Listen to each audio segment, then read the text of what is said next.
नमस्कार विद्यार्थी मित्रांनो.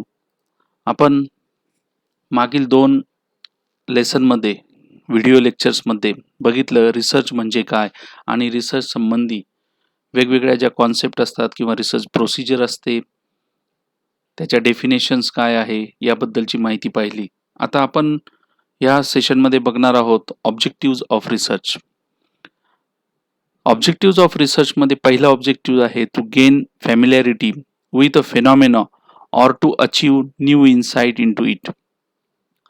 फेनॉमेना म्हणजे कोणतीही घटना.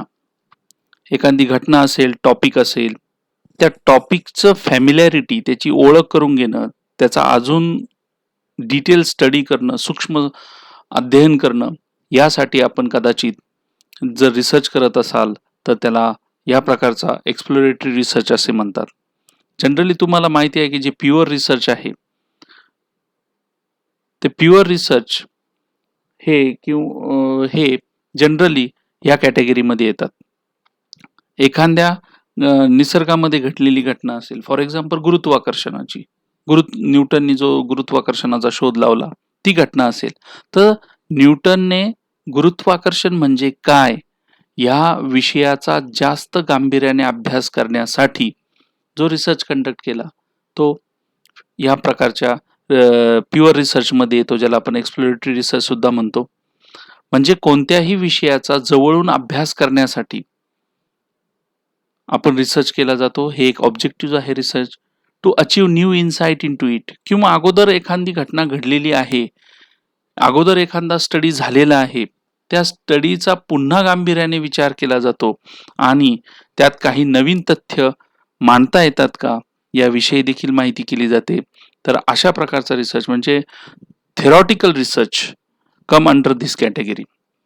या थेरॉटिकल रिसर्चमध्ये जी थेरीज मांडलेली आहे त्या थेरीज मांडलेल्या थेरीजचा पुन्हा अध्ययन करून नवीन प्रकारे रिसर्च कंडक्ट करून आपण त्याच्यात काही नवीन तथ्य मांडता येईल का याबद्दलचे जगामध्ये झालेले सगळे जे प्युअर रिसर्च आहे ते ह्या कॅटेगरीमध्ये येत असतात, ज्याला आपण एक्सप्लोरेटरी रिसर्च किंवा फॉर्म्युलेटिव्ह रिसर्च असे म्हणतो. या रिसर्चचा जनरली उद्देश असा असतो to expand the knowledge of particular branch. म्हणून to gain familiarity with a phenomena or to achieve new insight into it हा एक उद्देश ठेवून रिसर्च केला जातो. दुसरा एक उद्देश आहे second, to portrait accurately the characteristics of a particular individual, situation or a group. आता याच्यामध्ये अनेक प्रकारे पोर्ट्रेट म्हणजे descriptively analyse the individual or some situation. एखादी घटना समाजामध्ये घडलेली आहे, घडलेल्या घटनेचा कारणमीमांसा, कॉज अँड इफेक्ट्स, कशामुळे ती घडली, केव्हा घडली, कोणी घडवली, त्यामागची सर्कमस्टन्सेस काय आहे याबद्दल जो रिसर्च केला जातो त्याला या प्रकारचा रिसर्च, ज्याला डिस्क्रिप्टिव्ह रिसर्च असे म्हणतात. याच्यामध्ये व्यक्ती असेल, एखादी घटना असेल किंवा एखादा ग्रुप असेल, त्याच्याबद्दलची सर्व प्रकारची माहिती या रिसर्चमध्ये केली जाते. To portrait accurately the characteristics, त्याची गुणवैशिष्ट्ये किंवा ती घटना घडण्यामागची परिस्थिती काय होती आणि त्या परिस्थितीमध्ये कोणकोणत्या गोष्टींमुळे ती घटना, असे उदाहरणार्थ आपण जर घेतलं तर पानिपतचं युद्ध. तर पानिपतच्या युद्धामध्ये काय झालं, नेमकी कुठे झालं, केव्हा झालं, कधी झालं, कसं झालं, या यथंभूत सगळ्या ज्या गोष्टी आहेत त्याचा डिटेल अभ्यास केला हिस्टॉरियन करत असतात आणि तो तशा प्रकारचा जो रिसर्च असतो तो या घटनेमध्ये घडलेला असतो. किंवा याच्यामध्ये कंपॅरेटिव्ह स्टडी असतो. कंपॅरेटिव्ह स्टडी आमच्या लायब्ररी सायन्समध्ये सांगायचं ठरलं तर 2 ग्रंथालयाद्वारे ज्या काही लायब्ररी सर्व्हिसेस दिल्या जातात आणि लायब्ररी कलेक्शन केलं जातं त्याचा जर आपण डिटेल अभ्यास केला तर त्याला कंपॅरेटिव्ह स्टडी म्हणतात. म्हणजे दोन्ही ग्रंथालयाची गुणवैशिष्ट्ये काय आहे. आता हा ग्रुप आहे, म्हणजे एक इन्स्टिट्यूशन आहे. इंडिव्हिज्युअल जरी असेल तर इन्स्टिट्यूशन म्हणून, individual as a person, individual as a institution, individual as a any organisation. याचा जेव्हा आपण डिटेल स्टडी केला जातो त्यावेळेस अशा प्रकारचा डिस्क्रिप्टिव्ह रिसर्च असतो. या डिस्क्रिप्टिव्ह रिसर्चची जी पद्धत आहे, याच्यामध्ये अनेक प्रकारचे डॉक्युमेंट रीड करावे लागतात. अनेक प्रकारचे सर्व्हिसेस प्रोव्हाईड केल्यानंतर जे डॉक्युमेंटेशन केलं जातं, तर ते डॉक्युमेंटेशन चेक करून त्यात फॅक्ट्स शोधून त्याची गुणवैशिष्ट्ये वेगळी काढली जातात. तर ह्या सगळ्या ज्या गोष्टी आहेत टू पोर्ट्रेट, आता फॉर एक्झाम्पल पानिपतचं जे मी तुम्हाला उदाहरण सांगितलं, त्याच्यामध्ये अनेक प्रकारच्या बखरी आहे, अनेक प्रकारच्या पत्रव्यवहार असतील. त्या पत्रव्यवहारातून चा स्टडी केला जातो आणि त्याच्या सगळ्या सिच्युएशनचा इंडिव्हिज्युअल विचार करून नंतर एकत्रित विचार करून त्याच्यापासून काही कन्क्लुजन्स काढले जातात आणि त्याला आपण अशा प्रकारचा डिस्क्रिप्टिव्ह रिसर्च असे म्हणतो. याच्यात जनरली हिस्टॉरिकल रिसर्च आणि कंपॅरेटिव्ह रिसर्च हे 2 प्रकारचे रिसर्च ह्या प्रकारच्या ऑब्जेक्टिव्हमध्ये येत असतात. म्हणून second objective is also important to portrait accurately the characteristics of a individual, situation or a group. Third one is to determine the frequency with which something occurs or with which it is associated with something else. आता याला आपण diagnostic प्रकारचा research म्हणतो, कारण बऱ्याच वेळेस diagnostic म्हणजे आता याच्यात तुम्हाला माहिती आहे की आता कोरोनाच्या काळामध्ये कोरोना झालेला आहे हा कशामुळे झालेला आहे, कशामुळे, त्याच्या लक्षणं कोणती, त्याच्यानंतर त्याची पेशंट्समध्ये दिसणारे विविध लक्षणाची फ्रिक्वेन्सी काय आहे याचा अभ्यास केला जातो, किंवा त्याच्यावर जे काही औषधं मिळालेले आहे त्या औषधांचा ॲप्लिकेशन केल्यानंतर, पेशंटवर ॲप्लिकेशन केल्यानंतर त्यांच्यामध्ये कोणत्या प्रकारचे सिम्पटम्स दिसतात याचा अभ्यास केला जातो. तर ह्या सगळ्या प्रकाराला डायग्नोस्टिक रिसर्च म्हणतात. पण याच्यामध्ये ऑब्जेक्टिव्ह काय आहे, to determine the frequency with which something occurs. एखाद्या घटनेमध्ये कशा प्रकारे ती फ्रिक्वेन्सी पुन्हा पुन्हा पुन्हा येते याबद्दलची माहिती डायग्नोस्टिक प्रकारच्या रिसर्चमध्ये केली जाते. जनरली ह्या प्रकारच्या रिसर्चमध्ये आपण एक्सपेरिमेंटल रिसर्च सुद्धा म्हणतो डायग्नोस्टिक रिसर्चला, की मी जसं तुम्हाला उदाहरण सांगितलं, गुलाबाच्या फुलामध्ये आपण वेगवेगळ्या प्रकारची खतं गुलाबाच्या रोपाला टाकली एका पर्टिक्युलर सिच्युएशनमध्ये, तर कोणत्या प्रकारच्या खत वापरल्यानंतर गुलाबाचं प्रोडक्शन वाढलेलं आहे किंवा गुलाबाचं प्रमाण, फुलण्याचं, बहरण्याचं प्रमाण वाढलेलं आहे. तर या प्रकारचं जे काही रिसर्च आहे, ज्याला एक्सपेरिमेंट रिसर्च असं म्हणतो, त्या प्रकारचा रिसर्च या ऑब्जेक्टिव्ह अंतर्गत येतो. बऱ्याच वेळेस ॲग्रिकल्चर रिसर्च जे असतात ते अशा प्रकारच्या एक्सपेरिमेंटल रिसर्चमध्ये येतात. मेडिकल फील्डमधले जे रिसर्च आहे ते देखील या प्रकारच्या रिसर्चमध्ये येतात. फॉर एक्झाम्पल आपण जर म्हटलं की कॅन्सर कशामुळे होतो, सिगारेटमुळे होतो, टोबॅकोमुळे होतो, त्याची frequency, number of frequency occurs Wien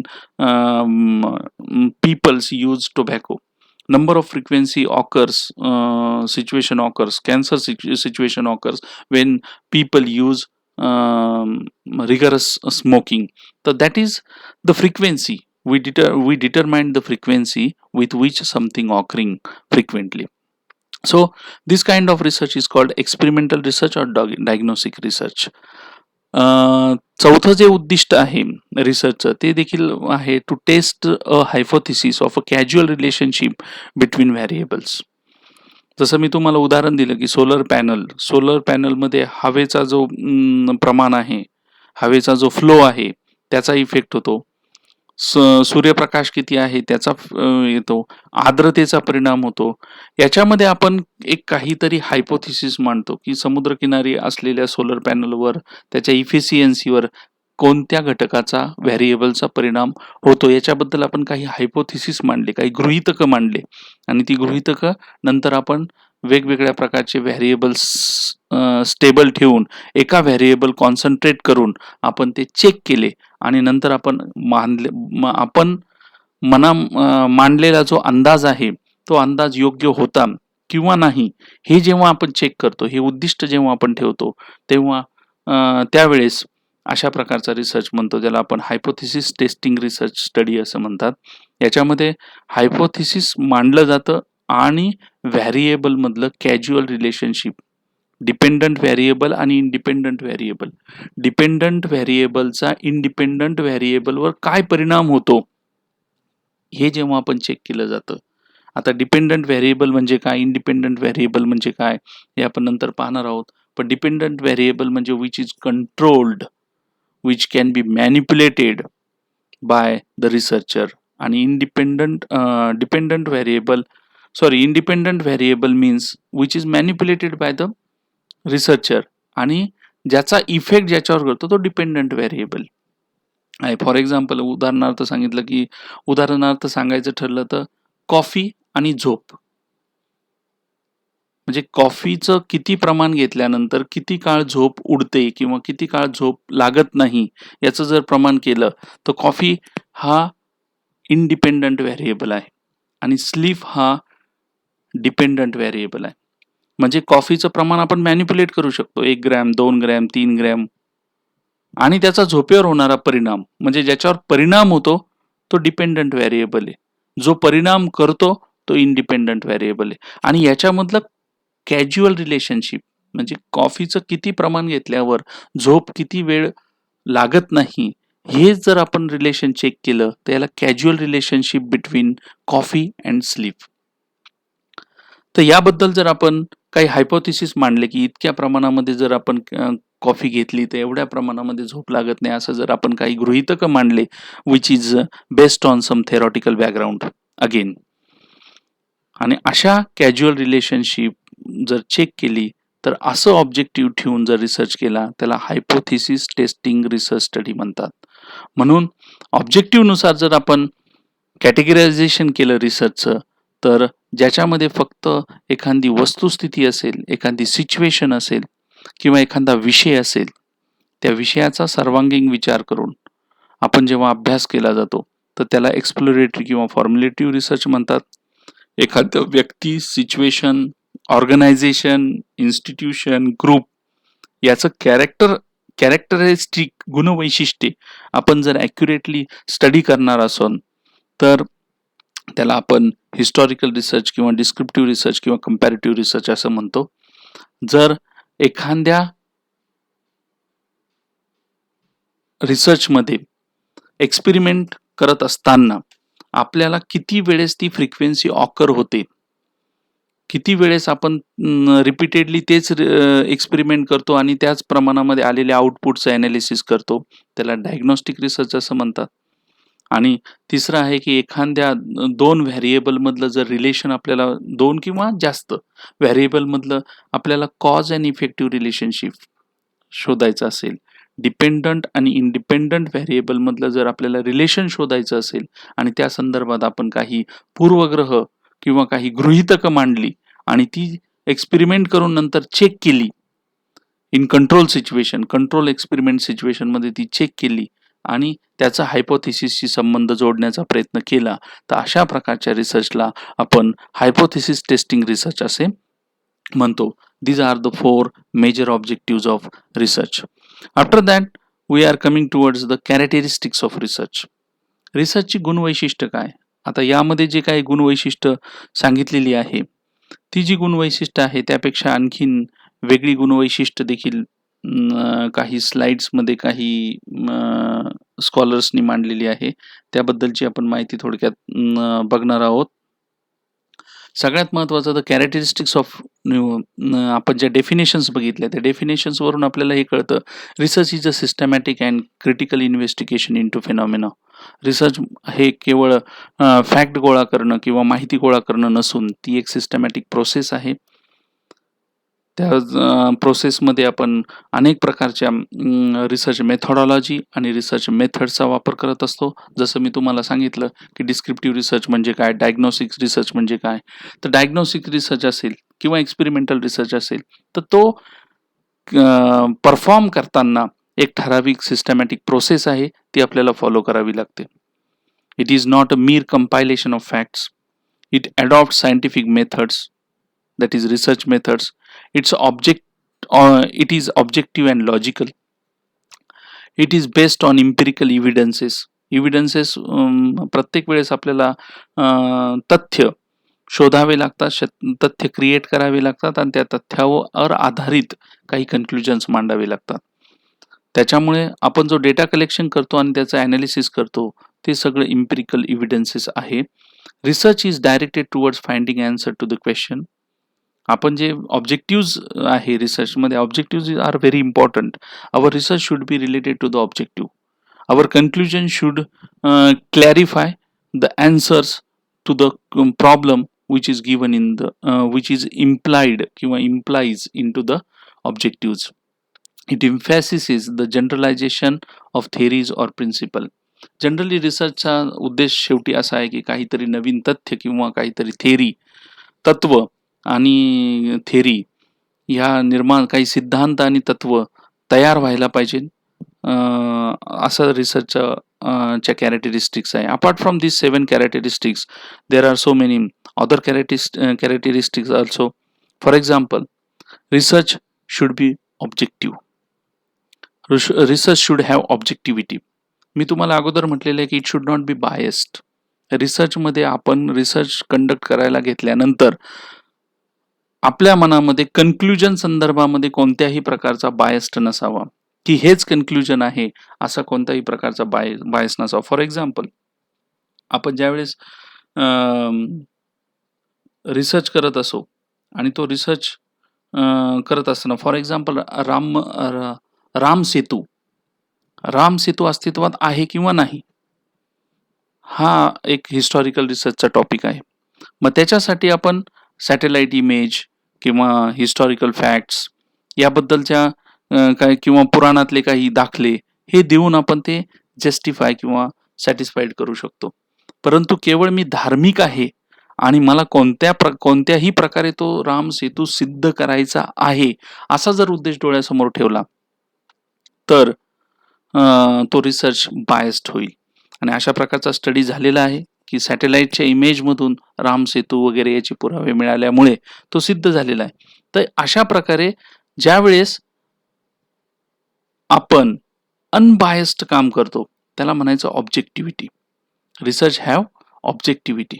पण ज्यावेळेस आपण आपला विचार, आपल्या विचार प्रणाली किंवा आपल्या विचारांचा रिसर्चवर परिणाम करतो किंवा कन्क्लुजनवर परिणाम करतो, अशा वेळेस तो रिसर्च हा सायंटिफिक रिसर्च होत नाही. तो subjectivity should not be there in any kind of research. Second important thing is reliability. Reliability means what? It means consistency of verification. Reliability म्हणजे पुन्हा मी सांगितलं अगोदर की एका व्यक्तीने केलेला रिसर्च जेव्हा दुसरा व्यक्ती किंवा दुसरा रिसर्चर फॉलो करतो आणि त्या सिच्युएशनमध्ये पुन्हा ती टेस्टिंग करण्याचा प्रयत्न करतो, तर त्याच्यामध्ये टेस्टिंग ही व्हेरीफाय व्हायला नाही पाहिजे. पुन्हा पुन्हा एक्सपेरिमेंट केल्यानंतर आलेले जे रिझल्ट्स आहे ते योग्य असले पाहिजे, ते बदलता कामा नये. म्हणजेच रिसर्चमध्ये रिलायबिलिटी असली पाहिजे. व्हॅलिडिटी. आता validity stands for accuracy of procedure, research instruments and research tools. आता व्हॅलिडिटी म्हणजे काय? तर it stand for the accurate procedure. तुम्ही रिसर्च करत असताना रिसर्च डिझाईन योग्य पद्धतीने सायंटिफिक पद्धतीने घेतलं पाहिजे. रिसर्च सॅम्पलिंग डिझाईन योग्य पद्धतीने घेतलं पाहिजे. त्यानंतर रिसर्चमध्ये वापरली जाणारी जी इन्स्ट्रुमेंट्स आहे ती व्हॅलिड आहे का, ती स्टँडर्ड आहे का, याचा विचार केला पाहिजे. तर ह्या सगळ्या गोष्टींना रिसर्च व्हॅलिडिटी म्हणतात. तर research validity is also very important characteristics of research. Then accuracy. Accuracy ही अनेक वेळेस आपल्याला पाहावी लागते. Accuracy in data selection, accuracy in data collection, accuracy in data analysis. The accuracy is also very important characteristics. बऱ्याच वेळेस असं होतं की डाटा कलेक्शन करत असताना आपण डाटा हा सायंटिफिक पद्धतीने कलेक्ट करत नाही, सम बायस्ड इज देअर. तर अशा वेळेस डाटा कलेक्शनमध्ये चुका झाल्या, डाटा ॲनालिसिसमध्ये सुद्धा चुका होणार आणि आपले जे कन्क्लुजन्स आहे ते ॲक्युरेट येणार नाही. तर अशा प्रकारे आपल्याला ॲक्युरसी सुद्धा is also very important characteristics of research. Then generalizability, जो अगोदर आपण 7वा पॉइंट स्लाइडमध्ये जो दिसतोय की it emphasizes the generalization of theory and principle. म्हणजे तुमच्या रिसर्च प्रोसिजरचं आउटपुट हे काहीतरी जनरल थेरी और जनरल प्रिन्सिपल असलं पाहिजे. कोणत्या प्रकारचा सिद्धांत त्यातून निघाला पाहिजे किंवा कोणतं तरी तत्व त्यातून बाहेर पडलं पाहिजे किंवा कॉज अँड इफेक्ट जे आहे ते तुम्हाला जनरलाइज करता आले पाहिजे की अशा एक्स सिच्युएशन असल्यावर वाय रिझल्ट येतो. याचं जे काय जनरलायझेशन आहे ते जर होत असेल रिसर्चमधून तर it is a good research. So generalisation is important characteristics of any research. Systematic म्हणजे अगोदर पहिलाच मुद्दा जो मांडलेला आहे स्लाइड मधला की systematic research should follows the definite procedure. that is very important. And replicable. Replicable means it should be repeated. It can be replicated by anyone. जर तुमचा रिसर्चचा रेफरन्स घेऊन तशाच प्रकारचा रिसर्च केला आणि तो जर व्हेरीफाय करण्याचा प्रयत्न केला तर तो व्हेरीफाय करता आला पाहिजे. It should be replicable. किंवा तुमचा रिसर्च घेऊन एक फॉर एक्झाम्पल इंग्लंडमध्ये एका टॉपिकवर रिसर्च झालेला आहे आणि ते इंडियन सिनेरिओमध्ये तोच रिसर्च जर केला तर त्याचा काय रिझल्ट येतो. तर अशा प्रकारचा रिसर्च जर करता आला तर त्याला रिप्लिकेबिलिटी म्हणतात. Replicability of research. So research should have replicable characteristics. म्हणजे apart from the slide I have tell you the characteristics of research. The 7 more characteristics of research. The first one is objectivity, second is reliability, third one is validity, fourth one is accuracy, fifth one is generalizability, sixth one systematic, and seventh one is replicable. So these are all characteristics of research. Now we are moving towards the one more important topic, that's significance of research. रिसर्चचं महत्व काय आहे. आता एक famous Hudson magazine आहे Hudson सूत्र ज्याला आपण म्हणतो की all processes is born of inquiry. म्हणजे जे काही प्रक्रिया आहे रिसर्चची जी प्रक्रिया आहे ती इन्क्वायरी म्हणजे समस्या असेल, चौकशी करण्याची जिज्ञासा असेल, त्यातून निर्माण होतात. Doubt is often better than over confidence. लक्षात घ्या की मला हे माहितीच आहे असं म्हणण्यापेक्षा त्याबद्दल मला साशंकता आहे, मला शंका आहे. I have to check it with a proper procedure. Doubt is often better than overconfidence, for it leads to the inquiry and inquiry leads to invention. Doubt जोपर्यंत निर्माण होत नाही, जोपर्यंत समस्येची जाणीव निर्माण होत नाही, तोपर्यंत आपण त्याबद्दल चौकशी करणार नाही आणि चौकशी जर झाली नाही तर नवीन संशोधन होणार नाही. हे हडसनचं फेमस सूत्र आहे. All processes is born of inquiry. Doubt is often better than overconfidence, for it leads to inquiry and inquiry leads to invention. म्हणून सगळ्यात महत्वाचं आहे की डाऊट. आयडियाज म्हणून 12वीला एक सुंदर कविता आहे, ideas are just like a new born baby, don't please nourish it before they dye.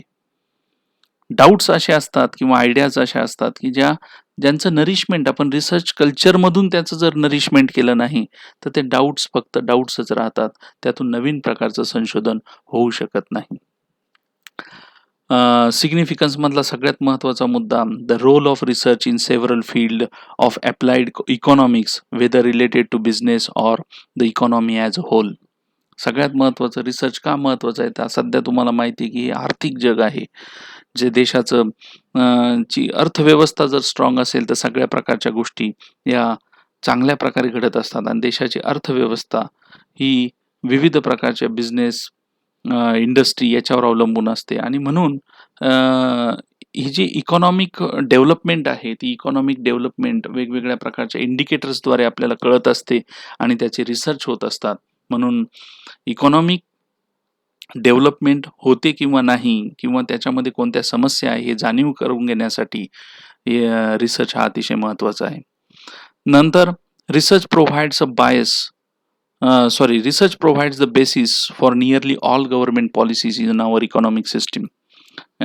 Government policy ज्या आहे त्या गव्हर्नमेंट पॉलिसीज डिसाईड करण्यासाठी, इकॉनॉमिक पॉलिसी डिसाईड करण्यासाठी सुद्धा रिसर्चची नेहमी गरज पडत आहे. For example investigation of economic structure through continual compilation of data. आपल्या इकॉनॉमिक स्ट्रक्चर काय आहे आणि त्यात कोणते बदल करायला हवे हे करण्यासाठी जे इकॉनॉमिस्ट असतात ते नेहमी डाटा कंपाईल करत असतात. त्यामध्ये वेगवेगळ्या प्रकारचे इंडिकेटर्स वापरून त्याचं ॲनालिसिस करत असतात आणि त्याद्वारे इकॉनॉमिक डिसिजन हे कोणताही देश किंवा कोणतीही इंडस्ट्री किंवा कोणताही बिझनेस घेत असतो. Generally, government policies are based on this kind of research. Diagnosis of even that are taking place and the analysis of the force underlying them. याच्यामध्ये बऱ्याचशा गोष्टी अशा आहे की ज्या घडणाऱ्या घटना आहे गव्हर्नमेंट देशामध्ये ज्या घडणाऱ्या घटना आहे किंवा इकॉनॉमिक घटना ज्या असतात किंवा इकॉनॉमिक ग्रोथ आहे त्याच्या त्या तशा घडतात याच्या मागे काही कारण असतात. There is a underlying forces आणि त्या फोर्सेसचा अभ्यास करण्यासाठी काही डायग्नोसिस रिसर्च सुद्धा केले जातात. तर त्या सुद्धा अतिशय महत्वाच्या आहे. The prognosis the prediction of future. एखाद्या देशाचं जर प्रेडिक्शन फ्युचर प्लॅन करायचं आहे. आता फॉर एक्झाम्पल वेगवेगळ्या प्रकारचे बजेट्स मांडले जातात. ते बजेट्स मांडण्या अगोदर त्याचा काहीतरी रिसर्च केलेला असतो आणि त्याचं प्रेडिक्शन करून ते बजेट्स मांडलेले असतात. म्हणून the prognosis is also very important or significant output of research.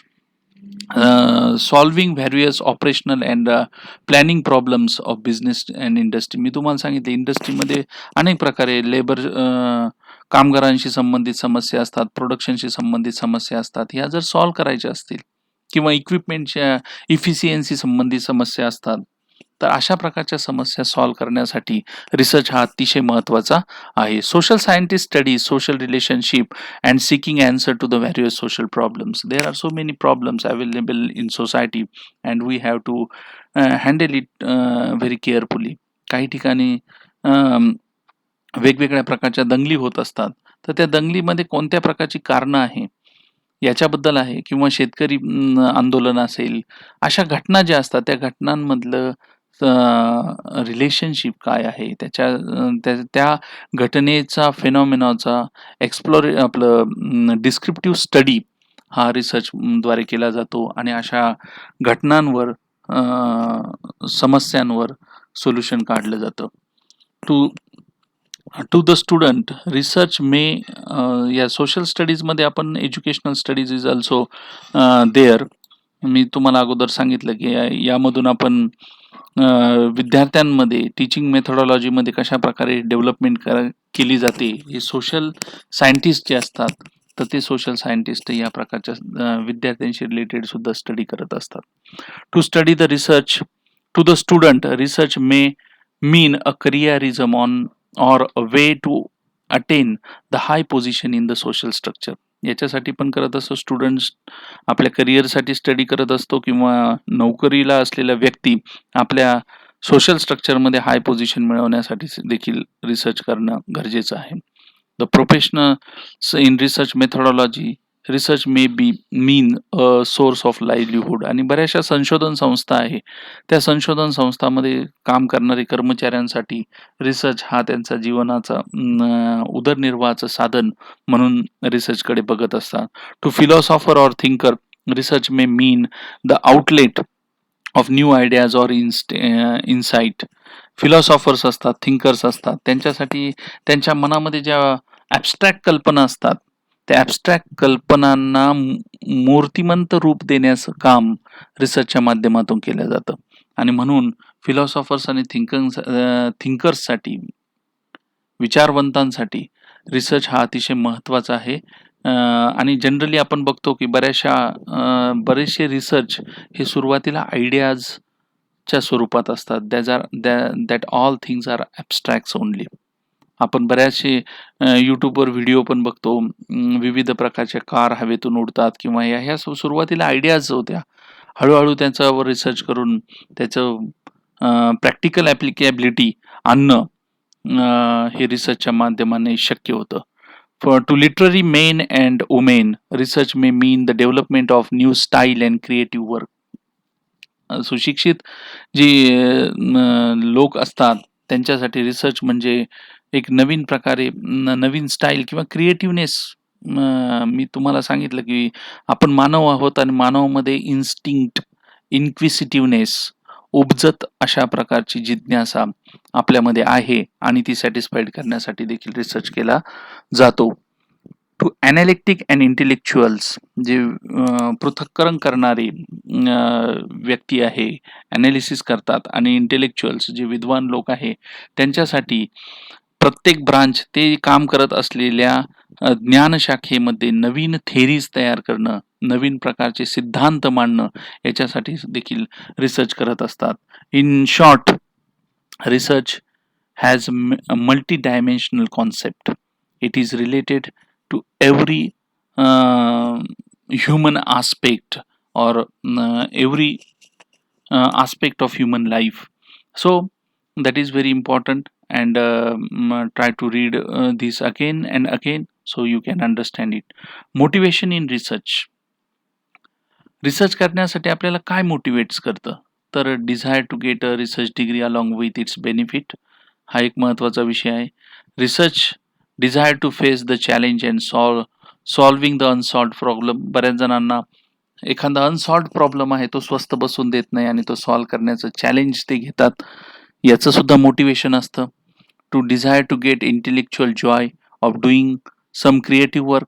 Research methods, research process जेव्हा आपण राबवतो, तो एक आनंद घेण्याची प्रक्रिया आहे. जेव्हा नवीन शोधलं जातं त्यावेळेस अनेक प्रकारे त्यातून आपल्याला इंटेलेक्च्युअल जॉय, बौद्धिक आनंद प्राप्ती होत असते. Desires to be of service to society. समाजाची सेवा करण्याचं ते एक माध्यम किंवा साधन आहे. To solve the society problems. Desire to get respectability. आणि समाजामध्ये रिसर्च करणाऱ्यांना एक रिस्पेक्ट आहे आणि तो रिस्पेक्ट मिळावा म्हणून देखील रिसर्च केला जातो. तर these are the motivations in research. So thank you very much. We will see the further information in next video. Thank you very much.